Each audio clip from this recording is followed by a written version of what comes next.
Elhamdülillah ve salatu ve selamu ala Resulillah amma ba'd. Esselamu aleykum ve rahmetullahi ve berekatuh. Бүгін жаңа Қайрат ұстаз бір сөз айтып қалды. Сіздерде уақыт аз, жастарыңыз келіп қалды, тездетіп демалмай сабақ алу керек деп. Сол как раз бүгінгі тақырып та сол. Жас ұлғайған кезде ізгіліктерді көбірек жасап қалу. Енді мынау жастар ойламасын, біз жаспыз ғой деп. Мәдиналықтардың бір әдеті бар екен өздерінің. 40-қа келген кезде жұмыстың барлығын бала-шағаға тапсырайды екен. Ана балам қолымнан жұмысымды алды деп қазақта да келеді ғой жаңа. Балам қолымнан жұмысымды алды деп. Сол 40-қа келген кезде жұмысының бәрін бала-шаға қалдырып, мен осы уақытқа дейін жүрдім, әйтеуір азды көп істегенім бар, енді ақыретім үшін тірлік істейін дейді екен. 40-тан бастап. Бүгінгі тақырыбымыз сол жас ұлғайған кезде өміріңнің соңғы жағына қарай ізгілікті көп жасап қалу, ізгілікті көп істеу. Тақырып солай аталады. Енді қысқа тақырып, бірақ маңызды. Бір ағамыз айтып кетті. 50 жас біз үшін үлкен болып көрінетін деп. Шынында да қарасаңыз, мектепте оқып жүрген кезде біз үшін 11-ші класс үлкен болып көрінетін. 11-ге бардық студенттер біз үшін, студент қаладан келді деп.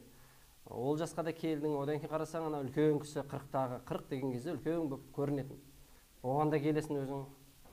Сөйтіп, бірте-бірте жасың ұлғайған кезде де жүрек әжім түспейтін жер. Ол жап-жас болып тұра береді. Сөйтіп қалай уақытың өтіп кеткен білмейсің. Себебі шайтан адамға сөйтіп алдайды. Созылатын мата секілді өмірін созып көрсетеді. Қайда саған әлі деп. Шындығында қысқаша мата ол. Оны созсаң бүйтіп созып көрінеді. Өмір де солай. Екі азанмен намаздың арасындағы уақыт деп жаназада көп естисіздер ғой. Жаназа, парыз намаз, азан айтылмайды. Неге? Себебі оны туылған кезде оның азан мен қамат айтылып қойған.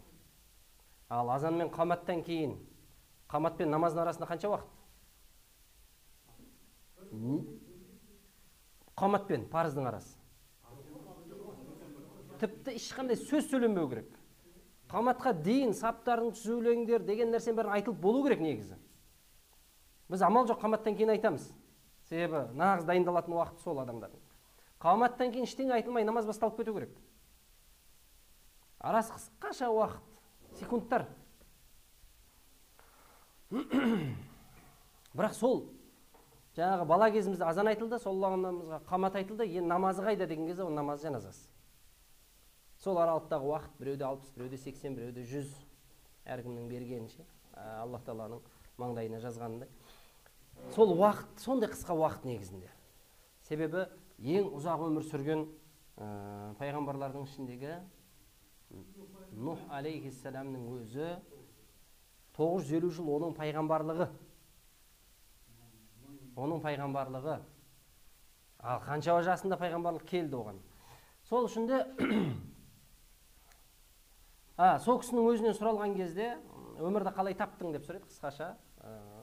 Бір есіктен кіріп, екінші есіктен шыққандай болдым. Егер өмірді екі есіктен тұратын бір бөлме деп айтатын болсаңыздар, мен солай таптым дейді. Зыр етіп өте шықты дейді. Дәл солай өмір өте қысқа.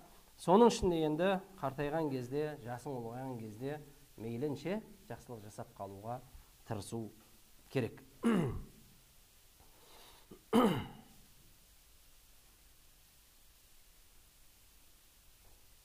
Құран кәрімде Алла Субханаху ва Тағала Фатыр сүресінде сендерге ескерту бермедім ба дейді. Сендерге нәзир келді ғой, ескертуші келді ғой дейді. Енді осы ескерту деген кезде көбінесе пайғамбарларын жібереді, Аллах Тағала соны ескерту деп білеміз, ескертуші деп білеміз. Осы аяттағы ескерту деп атқанына ғалымдарымыз кәрілікті айтады дейді. Бір мағынасы. Ол да бізге ескерту екен. Кәріліктің келуі бізге бір ескерту, белгі. Мұса алейхиссалам деп келеді сирада. Жан алатын періште келген кезде не үшін келдің деп сұрақ қояды екен. Зиярат етіп келдің ба? Жанымды алуға келдің ба деп. Әтәйті зәиран әм қабидан. Қабыз деген нәрсе бар. Жанды алу. Сонда зиярат етіп келдім дейді. Қабыз етуге келгенде, жанымды алуға келгенде алдын ала хабар берілсін деп келісіп алады. Жақсы дейді. Кейіннен тағы бір келген кезде зиярат етіп келдің ба дегенде, жоқ, жаныңды алуға келдім дейді. Ей, келіскен сияқты деп қой. Ескерту айтылу керек еді ғой дегенде, жаңағы кәріліктің белгілерін атап өтеді дейді. Көзіңнен нұрдың кетуі, шашыңның самайың ағаруы, беліңнен қуаттың кетуі, осының бәрі белгі емес немене деп. Яғни бұл да бір адамға не береді, белгі береді. Омар радиаллаху анху жөнінде келеді сирада. Халифа болғаннан кейін біреуге мен саған күндік ақыңды беріп тұрам, маған өлімнің бар екендігін ескертіп тұр деп. Күндердің күні келген кезде әлгіге бермей қояды, болды, қоя сал, жұмысың тоқтат, сенің бітті деп. Неге дегенде мен самайым ағара бастады. Айнаға қараған сайын мен онсыз да өлімді еске аламын дейді. Онсыз да өлімді еске аламын, сенің хабар беруің қажет жоқ дейді. Енді осы аяттағы сендерге кәрілік ескерту деген кезде қай жас? Ғалымдар соған пікір таласады. Басым көпшілігі 60 деп келеді. 60 жас деп. 63-те пенсия деп те бекерге бекітпеген шығар.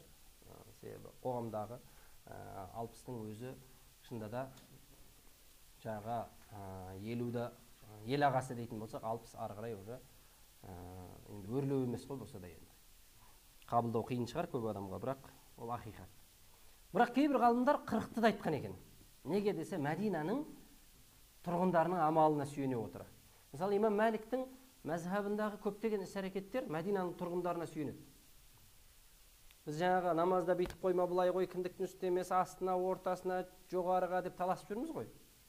Қажыға барған бір кісі айтады, мен қажыға барып таң қалдым дейді. Қолын бүйтіп қойып тұр ғой дейді та. Сендердің таласып жатқандарың осы ма? Мә? Сүресеш қолыңды, бітті болды деп дейді. Бұлар неғып бүйтіп тұр дейді та жаңағы. Біз таласып өліп жатсақ. Имам Мәликтің мәдиналықтардың амалы. Ол да болса, қай ғасыр, қай уақытқа дейін? Осман радиаллаху анхудың өліміне дейінгі уақытты есепке алады екен. Себебі одан кейін фитна басталды, одан кейінгі уақытты алмайды. Соған дейінгі мәдиналықтардың амалын алады екен ол кісі. Сол аралықта мәдиналықтар істеді ма, демек бір ауыздан келісіп болды. Бұлар бекерге істеген жоқ. Мына хадис келіп тұрса да, соған жүгініп отырады екен имам Мәлик. Мәдиналықтар 40 жасқа келген кезде не істейді? Барлығын бала шағасына табыстап болды деп ақыретім үшін дейді екен. Абу Хурайра радиаллаху анхудан келеді, қолдарыңыздағы бірінші тұрған хадис, имам Бухари риуаят еткен, Ахмадта да келеді.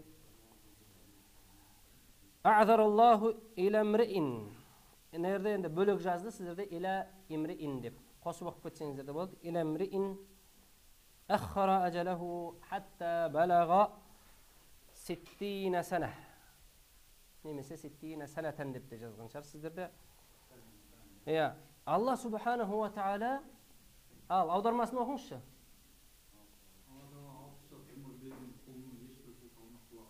Қараңыз. А'зара. Үзір деген нәрсе бар ғой, үзірлі дейді ғой қазақта да, үзірлі. Сол үзір араб тілінде шыққан. А'зар Аллах. Аллах Таала оның үзірін қабыл етпейді, болды дейді. Кім? Қандай да бір қол, Аллах Таала оған 60 жас берді ма? Яғни 60-тан асты, 60 жыл оған берді өмір. Оның сылтау айтуға ешқандай несі жоқ, хақысы жоқ. Егер шамалы өмірімді ұзақ қыла тұрғаныңда ғой, мен жалпы Алланың алдына барып үзір айтуға ешкім ақысы жоқ. Бірақ бізге түсінікті болу үшін ертең барып ақталам деген кезіңде сен ақтала да алмайсың. Егер сен 60 жасқа келіп отырып өміріңде ізгілік істей алмай кететін болсаң. Бұл жерде жастық шақ өтіп жатыр, одан кейін кезең Құран кәрімде бір әдемі аятта бір әдемі түсіндіреді. Иннамал хаяту дуния лаиб. Мына дүние бір ойын дейді. Лаиб деген араб тіліндегі пайдасыз ойынды айтады. Валаху, одан кейін лаху деген ойын келеді. Ода шамал болса да пайда бар енді, басты ететін ана ойын, бірақ ол да ойын. Уақытыңды бос өткізесің. Шамал болса да екеуінің айырмашылығы десе баланың жасы. Кішкентай кезде пайдасыз нәрсемен де ойнай береді ғой бала. кейін келіп сәл болса да пайдалы нәрсемен ойнай бастады, бірақ ол да ойын. Лаибун ва лаху ва зина. Одан кейін келетін этап айнаның алдынан шықпайды. Шашын тарап, қарап, жаңағы денесі. Ол кезде ол ойынды да қояды, басқанды да қояды, тек жағы әсемдік пен көркемділікке соған қатты мән беріп кетеді. Лаибун ва лаху ва зинатун ва тафахурун байнакум. Өз ара фахр басталады, мақтану басталады. Әркім әр нәрсесімен, атақ даңқымен, креслосымен, дүниесімен, мансабымен, басқа сол жас пайда бола бастайды. Ва такафурун фил амуал вал аулад. Мал жинаумен, малды көбейтумен. Ол кезде айнаға қарауға оның шамасы келмейді ол кезде. Тек жаңағы дүние сонымен жүреді. Бала шағаны көбейту. Яғни адамның өмірінде кезеңдерді айтып жатыр. Аят кәримада.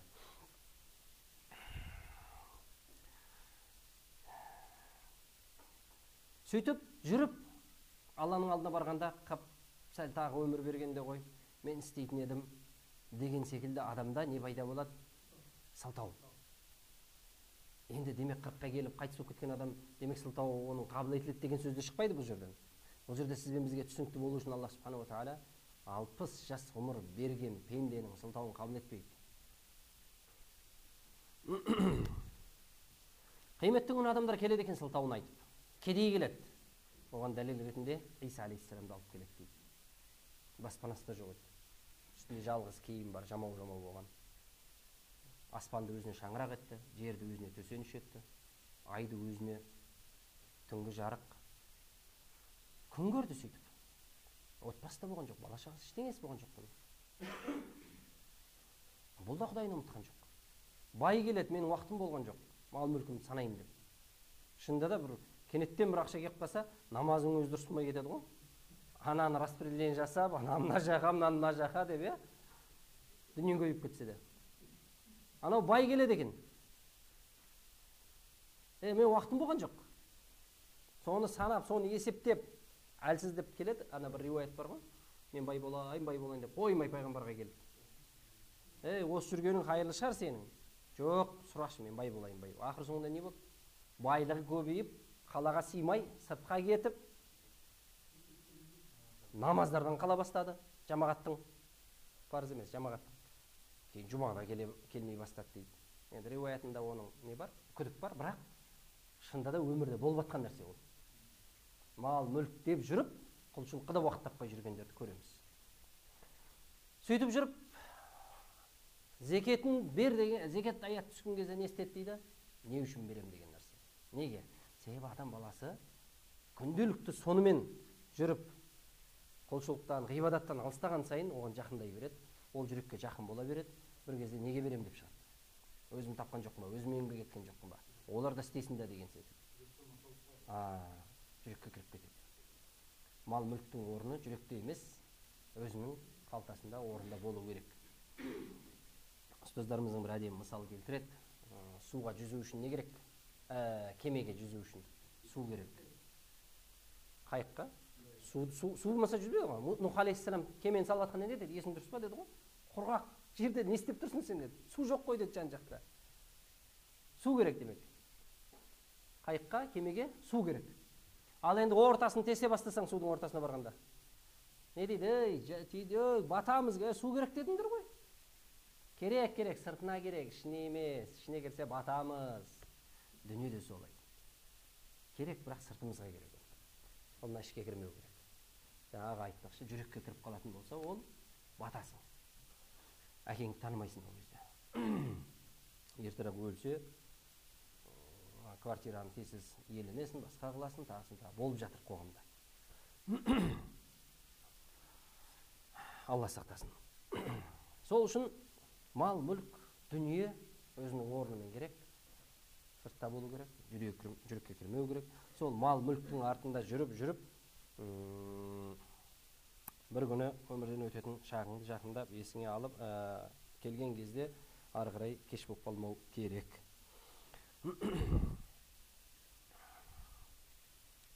Ибн Аббас радиаллаху анху, Омар радиаллаху анху мені Бәдірге қатысқан үлкен шейхтардың алдына кіргізетін дейді. Қайтып бізге оралыңыздар, бізбен бірге болыңыздар. Бәдірге қатысқан үлкен шейхтардың арасына мені кіргізетін дейді. Кімді айтып жатыр? Өзін айтып жатыр. Ибн Аббас. Ол кісі жас сахабалардан болған. Кейбіреулері іштей, мына жас бала, баламызбен қатар бала неге кіріп отыр біздің арамызда деген ой келетін кейбіреулеріне дейді. Яғни менсінбейтін дейді. Сонда Омар радиаллаху анху маған айтады дейді. Сендердің Омар радиаллаху анху бүйтіп айтатын дейді. Сендердің араларыңдағы білімділерің бұл деп. Яғни сендерге қарағанда көбірек біледі деп. Сол үшін кіргізіп жатырмын дейді. Сөйтіп мені шақырып айтатын дейді. Мына үлкен кісілердің алдына кіріп, сен не дейсің Аллах Тағаланың мына аяты жөнінде деп Наср сүресін оқыды дейді. Иза жаа насруллахи уал фатх. Білесіздер, қысқа сүре, жаттағандарыңызда бар. Осы сүрені оқыды дейді. Басқалардан сұрады дейді. Кешіресіздер. Басқалардан сұрады. Мына аят жөнінде не дейсіздер деп сұрады дейді. Мені шақырып алып мәжіліске қатыстырып отырған кезде дейді. Сонда бәрінің айтқаны, Аллах Тағала бұл аятта бізге бұйырады. Оны мақтауды, мадақтауды, одан истихфар сұрау. Иза жаа насруллахи уал фатх. Алланың жеңісі келгенде, нұсраты, көмегі, жеңісі келгенде адамдардың топ-топ болып дінге кіріп жатқанын көресің. Орайтан наса ядхулуна фи диниллахи афважа фасаббих. Тасбих жаса. Алланың пәкте бихамди раббик. Оны мадақта, оны мадақта Раббыңның хамдымен. Вастағфир. Оған истихфар ет. Одан кешірім сұра. Иннаху кана тауаба, ол тәубені қабыл етеді.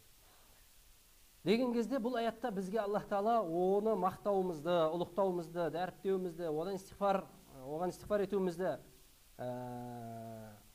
талап етіліп жатыр. Алланың жеңісі, Алланың көмегі келген кезде дейді. Кейбіреулер үндемеді дейді. Ештеңе айтпады дейді. Сонда маған қарап, сен де солай ойлайсың ба?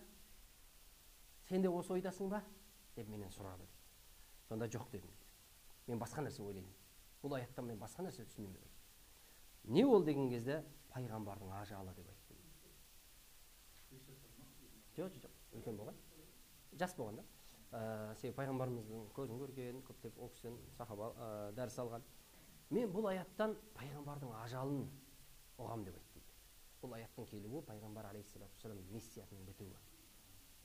Өмірің соңы жақындады. Өмірің соңы жақындағанда не істейсің? Тірлікті бітіргеннен кейін Аллаға мадақ айтып, истихфар ет. Намаз оқып болып екі жаққа сәлем берген екен не істейміз? Кешірім сұраймыз, истихфар айтамыз. Неге? Күнә жасаған жоқпыз ғой. Не үшін истихфар айтамыз? Өзі бұйырған деңгейде өтей алдық па, алмадық па? Сол үшін истихфар етеміз. Ізгі іс жасағаннан кейін ғұламаларымыз истихфар айтудай осыдан үкім шығарады. Пайғамбар да өмірден өтетін уақыты жақындады болды. Не істесін енді? Істеген тірлік үшін истихфар айтып, қайтатын уақытын жақындады. Ибн Аббас соны айтты. Иза жаа насруллахи уал фатх. Алланың көмегі келіп, фатх жеңіс болды ма? Демек бұл белгісі дейді. Пайғамбарымыздың өмірден өтетін шағының дейді. Сонда Омар радиаллаху анху бұдан артық мен білім көрмедім деген екен. Яғни өстіп түсіндіріп бергеннен артық мен білім көрмедім деп Ибн Аббастың дәрежесін көтереді. Сізбен біздің тақырыбымызға қатысты бұл жерде не бар? Өміріңнің соңы жақындағанда не қылу керек? Истихфар ету керек. Тақырыбымыз не? Қартайған жас жақындаған кезде көбірек ізгілік істеп қалу керек. Айша анамыздан келеді. Алла ол кісіден разы болсын. Пайғамбар саллаллаху алейхи ва саллям осы Наср сүресі түскеннен кейін әрбір намазында Субханака Раббана ва бихамдик Аллахумма гфирли сөзін қосатын болды. Осы аят түсті, осы сүре түсті, содан кейін тәсбих айтты ғой. Фасаббих, тәсбих келеді. Бихамди Раббик, Раббыңның мақтауымен Раббыңа тәсбих айт, Раббыңды мақта деп жатыр, мадақта деп жатыр. Вастағфир, одан кешірім сұра деп жатыр. Осы сөздің үшеуінде осы дұғаның ішіне кіргізетін болды дейді. Осы аят түскеннен кейін. Пайғамбар саллаллаху алейхи ва саллям әр намазында осы дұғаны қос дейді. Субханака Раббана ва бихамдик Аллахумма гфирли сөзін қосып, әр намазында соны қосатын болды дейді. Және де риуаяттарда келеді, басқа да риуаяттар, Айша анамыз, Расулалла, сен бір бидғатты бастадың ғой деп сұрайды. Бұрын соңды істемеген нәрсеңді бастадың дейді. Сол кезде пайғамбарымыз саллаллаху алейхи вассалам, мен Аллах Тағала белгіні көрген кезіңде осыны айт деген еді маған. Ол белгі не деп сұраған кезде Меккенің фатх етілуі. Иза жаа насруллах деп отыр. Алланың көмегі келгенде, адамдар топ-тобымен дінге кіріп жатыр деген кезде соны Меккенің алынуын пайғамбарымыз саллаллаху алейхи вассалам соның белгісі деген екен. Яғни Мекке алынғанда шынында да адамдар топ-тобымен кіре бастады. Себебі қорқыныш, үрей басылды. Адамдар бұрын қорқатын кіруге. Неге? Үйінен, жайынан, жанынан, мал мүлкінен, басқасынан қорқатында, сөйтіп пайғамбарымыз саллаллаху алейхи уассалам Мекке алынғаннан кейін адамдар қорықпай емін-еркін кіре беретін болды.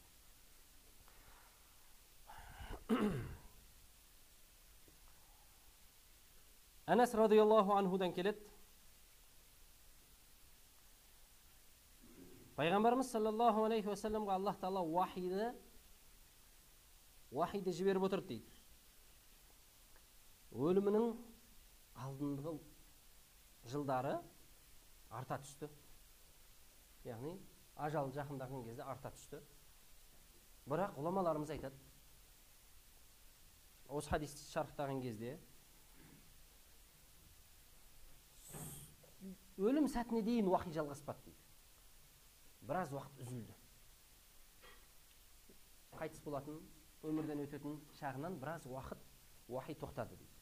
Неге? Ол нені білдіреді? Ода қандай даналық бар десе, егер өлім сәтіне дейін уахи түсіп жалғаса бергенде, мүмкін Құран, дін кәміл болмай қалды ма деген ұғым пайда болып қалуы мүмкін еді адамдарда. Сол үшін алдын ала тоқтатты. Яғни кәміл болды. Күдік қалмау керек адамдарда. Ал жаңағы аят ерте түсіп қойған.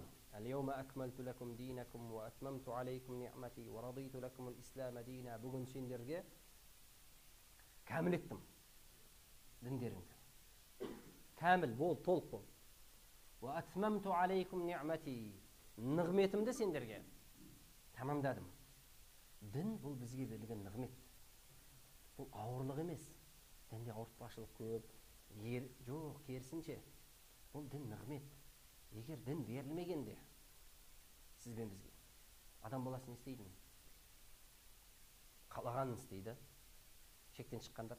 Ал ізгілікте жүрем дегендер жол табамайтын еді. Әр нәрсеге бір ұрынатын еді. Философтардың әр нәрсеге бір ұрынатыны содан. Ізгілік жасаймын деп, өзінің ақылмен, өзінің ойымен.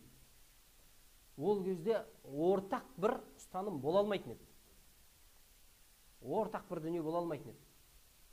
Бүгінгі таңда да ақыл есі толықтар жүр ғой арамызда. Арақтың несі зиян? Ішкеннен кейін ешкімге зиян бермей, үндемей жатсаң болды ғой дейді.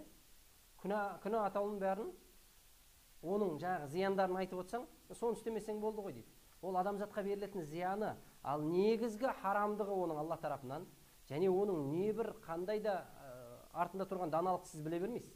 Бүгінгі заманда ашылмаған болуы мүмкін. Тыйымдардың. Сол секілді парыздардың да пайдасын адам ретінде айтып бере аласың.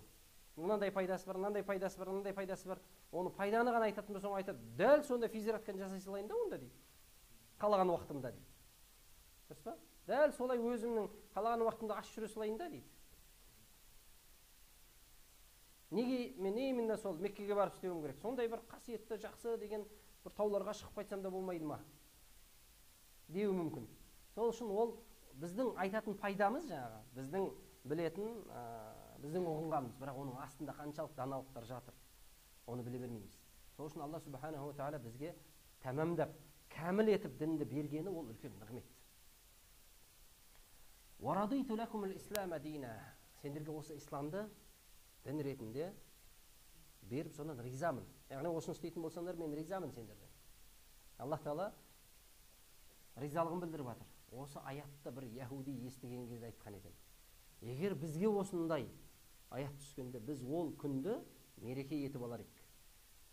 Біздің дінімізді işte толықтырып, бекітіп бергенде, осындай аят түскенде бізге, біз ол күнді мереке етіп алатын едік дейді. Бүгінгі таңда біздің жаңағы мәуліттерімізге қарсы болып неғып жүр ғой? Жаңағы эмнеге пайгамбардын келген күнүнө эмнеге сонча кубанасыңдар деп. Кур'ан-ы Каримде Алла субханаху ва таала мындай бир аяты бар. Рахма деген нерсе бар го. Алланын рахма, мейирими, рахматы. Бизге берилген рахматтар өтө көп. Сонун ичинде эң үлкөн рахматы пайгамбардын жиберилүүгү. Солай го. Ва арсалнака илля рахматан лил аламин. Сени мейирим етип гана жибердим. Болду, башка эч нерсе. Илля деген сөз араб тілінде басында нафиймен келет. Ва арсалнака, сени жиберген жокпуз биз. Илля тек гана, ягни келүү миссиясы, бүкүл онун пайгамбарлыгы, вахийи, намаз, канча нерсени алыңыз да, осунун баарын бир четке коюңуз да, рахма деген нерсени бир четке коюңуз. Сени рахмет етип гана жибердик, болду. Башка нерсе косуп аткан жок. Енді демек рахма етіп жіберілуі қашан болды? Рабиул ауал айының 12-ші жұлдызында ма? Құран-ы Кәрімде фабидалика фальяфраху, Аллах Тааланың жіберген рахметімен қуаныңдар дейді. Фальяфраху, фарах жасаңдар, қуаныңдар деп жатыр. Алланың рахметтері өте көп. Иса пайғамбар айтады: "Я Алла, бізге бір дастархан түсірші көктен" дейді. Талап етіп қоймағаннан кейін. Көктен бір дастархан түсірші дейді. Сол күн біз үшін мереке болсын. Сенің рахметің болсын дейді. Материалдық бір нәрсенің түсуі мереке күні болсын деп пайғамбардың өзі айтып жатса, бізге екі дүниеміздің мейірім болып келген пайғамбардың келген күні неге рахма болмаста? Неге мереке болмаста? Рахма екен итак белгілі. Неге сол күн мереке болмасқа? Яғни бұл аяттардың ішінен истинбат жасау ғұламаларымыздың сіз бен бізден айырмашылығы сода олардың. Астындағы мәселені түсінеді.